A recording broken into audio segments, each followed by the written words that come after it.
Let's do a May 2024 forecast or prediction for the water sign Pisces. Only take what resonates and leave what doesn't. You may take nothing at all. If you are seeing this on or before May 31, there might be a message for you. To book your personal readings with me, please message us on our Facebook page, M's Guide Tarot Reading, or on our Instagram account at M's Guide. Please be aware that there are fake accounts pretending to be us. Please stay vigilant and don't get scammed. The theme for the water sign Pisces for the month of May is hunger. So, ang hunger, hindi lang yan physical aspect na nagugutom ka. Hunger can come in all types of form, like mental hunger. So, you crave for information.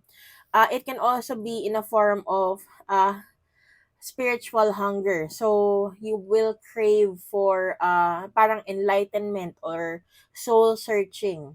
It can also be hunger for love and relationships, or maybe hunger for passion, hunger for spiritual growth, hunger for health growth, or yung nagsisik ka ng medical attention. So, it can come in all types of forms. And this May, it will remind you, the theme reminds you na it's okay to be hungry for something. So, if you're craving for something, crave for it.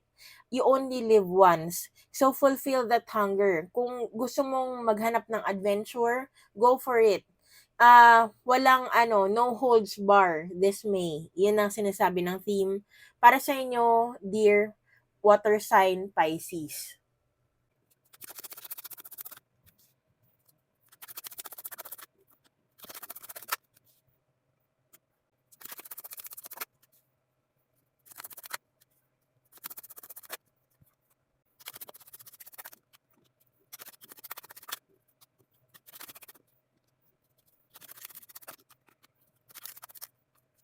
Okay, for the first set of cards here, the base card is the Eight of Pentacles in the reverse. So, for the month of May, for the water sign Pisces, it seems like mukhang na-reach mo na yung dead end mo, or you've done everything in your power to solve something, or ginawa mo na lahat ng kaya mong gawin, or binigay mo na lahat ng kaya mong gawin in order to parang make amends or make peace, celebrate, or find parang yung find a center, or yung meeting halfway with someone. You want to make amends. Yun yung sinasabi ng cards. You want to make a solution for something. And it seems like you've exhausted all of your resources. Hindi lang material things, pwedeng monetary din. Binigay mo na lahat ng kaya mong bigay. Inisip mo na lahat ng kaya mong, parang you've put your thinking hat into this conundrum. I wouldn't say problem. This is not a problem. I would say this is an obstacle that you are facing right now. So, it seems like you've already exhausted all of your resources.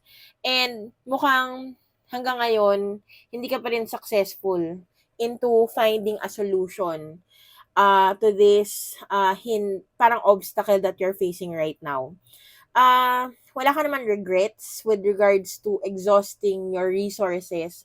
Wala kang pinanghihinayangan na gumawa ka ng paraan.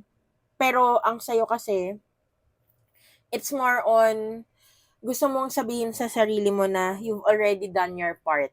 And this is the end of the line for you. Yun yung sinasabi ng cards. You've already done your part and wala ka na magagawa. Kung hanggang dun lang yung kaya, then that's it.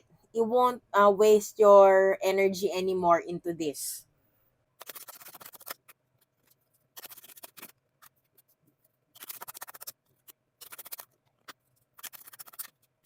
So, right now, like what I said a while ago, nagawa mo na lahat ng kaya mong gawin, and there's nothing that you can do anymore. And ang iniisip mo na lang ngayon is how to build yourself up.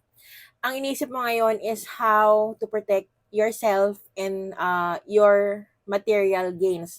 So, kumbaga, if you're the type who has assets or parang pinoprotektahan mo na lang yung sarili mo at yung parang yung kung anong meron ka. If you have money, then you are protecting your money. If you have assets, then you are protecting your assets. Or yung mga material things na meron ka, pinoprotektahan mo na lang kasi natatakot ka na baka makuha ito ng ibang tao.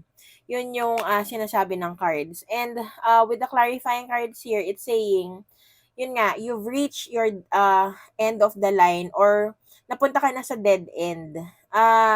Ginawa mo na lahat ng makakaya mo in order to fix something but it seems like it wasn't working. So, kung ano man yung ginagawa mo, parang napagod ka na. And alam mong wala nang patutunguhan. Yun yung sinasabi ng cards. And right now, you are prioritizing important things like putting your energy and effort into your family or putting that energy of yours into more important things like your happiness. So, ngayon, dahil alam mong hindi mo na mare-resolve yung hindrance or yung obstacle na kinaharap mo in the past, you are just going to move on. Yun yung sinasabi ng cards. And for you, moving on, it will be as parang it will be a challenge for you because you don't know what the future will bring to you. There are a lot of unknowns in your life at the moment, but you are ready to face those unknowns or those challenges. Yun ang sinasabi ng cards.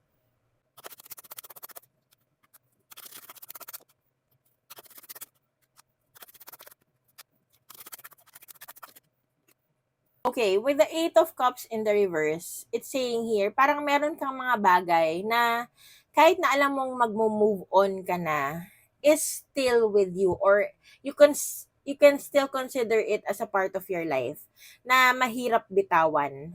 Magmo-move on ka, yes, but there is that part of you that lingers with this problem or I wouldn't say this is a problem. This is something that is parang hindering you from your growth. Yun yung sinasabi ng cards. It's a hindrance. And with the clarifying cards here, ang sinasabi, it feels like pakiramdam mo you have lost a lot of opportunities along the way because you were holding on to this. Yun yung sinasabi ng cards. And right now, you feel very hopeless. Kasi parang ang dami mong nasayang na panahon, ginugol na oras dito sa bagay na ito. Tapos wala rin naman palang pupuntahan. So, ang parang hindi regret yung pakiramdam eh. It's not regret that you are feeling, but it feels like more on you've wasted time and you feel that time is of the essence right now. Parang ang kalaban mo ngayon is oras. Yun yung sinasabi ng cards. And with the Seven of Cups, yun nga, parang it feels like there were a lot of opportunities that were lost or may mga bagay na there were opportunities that were being given to you but because you were holding on to this parang there is a situation that you were holding on to because naniniwala ka na things will change for the better pero hindi nangyari yung mga plano. It feels like parang you are so disappointed in yourself and into believing the the lie that was created. Yun yung sinasabi ng cards. You feel very unstable because you believe so much na yung situation will be better, but it wasn't better.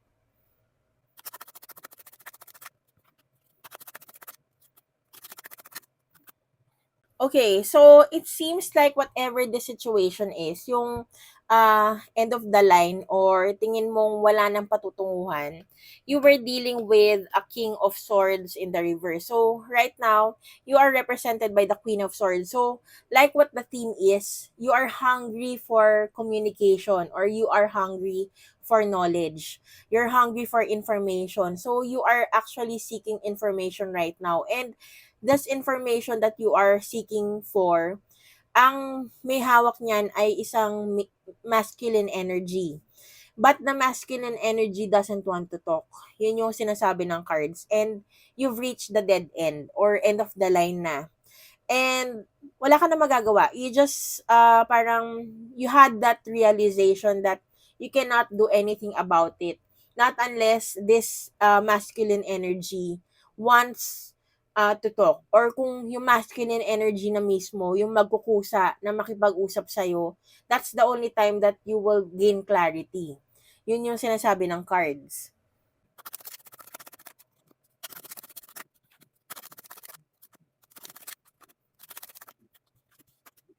Okay, so whoever this King of Swords is, yung masculine energy na ayaw magsalita, you felt very parang betrayed, you felt played, you felt like a fool dealing with this masculine energy kasi pakiramdam mo, pinaglaruan ka lang nitong masculine na ito.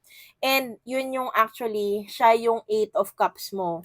Ito yung person na hindi mo magawan ng paraan. Yun yung sinasabi ng cards na you've reached an impasse with this person. Alam mo sa sarili mo na hindi mo siya parang a part of you or a part of him is already a part of you. Yun yung sinasabi ng cards. Na kahit na mag-move on ka, this person will still linger, but you cannot do anything about it. Yun yung sinasabi ng cards. You've reached an impasse. You feel like a fool dealing with this person, but you cannot do anything about it. And right now, what you're doing is moving on with your life by yourself. Uh, you won't be planning anything or yung future mo, ikaw na lang. Parang because this person played you, you won't be dealing with this person in the future anymore. Yun yung sinasabi ng cards.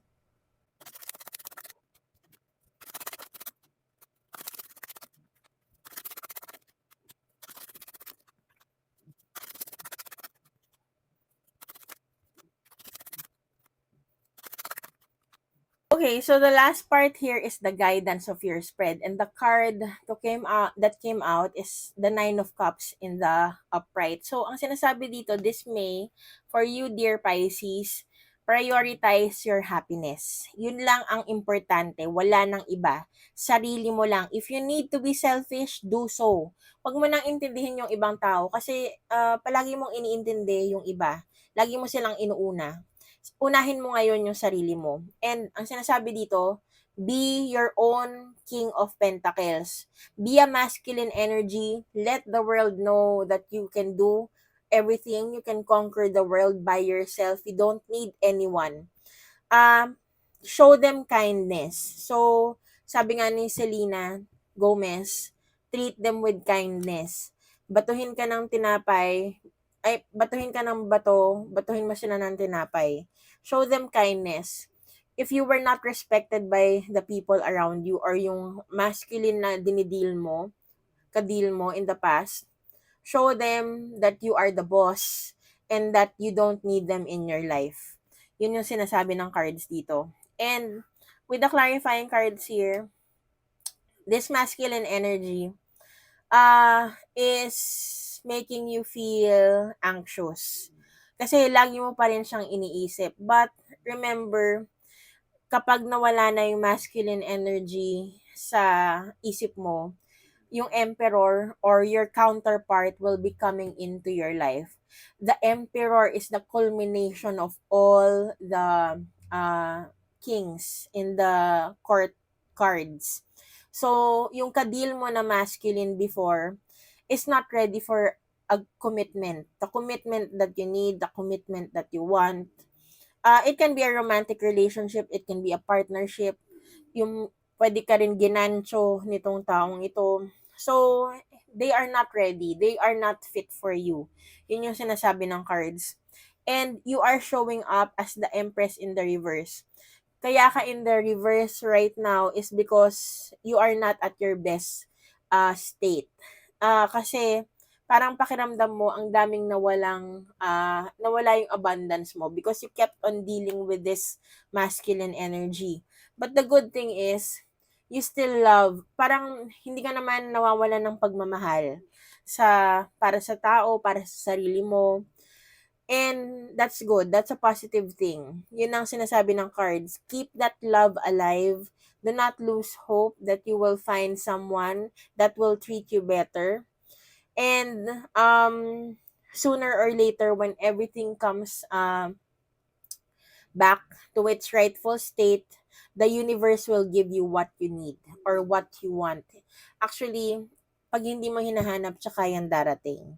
Yun ang sinasabi ng card. So, right now, the guidance is find your happiness. Yung talagang masaya ka, hindi yung nagbabalat kayo ka lang or pinipilit mo lang magsaya-sayahan sa social media. Find your happiness. That is the guidance for you.